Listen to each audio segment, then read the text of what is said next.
আল্লাহ পাক বলেছে আমি তোদের জন্য রাত বানাইলাম আরাম করার জন্য, দিন বানাইলাম পরিশ্রম করার জন্য।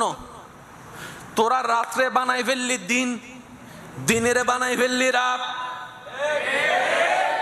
শরীর সুস্থ থাকার জন্য খাবারের দরকার। আমি আল্লাহ তোদেরকে 3 বেলা খাবারের ব্যবস্থাও যেমন করে দিয়েছি, এই খাবারকে আবার অর্জন করার জন্য রিজিকের ব্যবস্থাও করে দিয়েছি। ফজরের নাস্তা তোদের জন্য রেখেছি। আমি আল্লাহ রাখলাম ফজরের নাস্তা এক টাইমে। তোরা ফজরের নাস্তা খাইতেছস 12টা 1টা 2টা বাজে।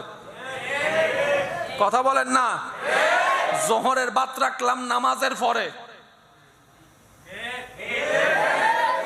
এশারের খাবার রাখলাম এশারের নামাজের পর তাড়াতাড়ি খাওয়া দাওয়া করে তাড়াতাড়ি নামাজটা পড়ে ঘুমাই যাও, ফজরে উঠে যাও।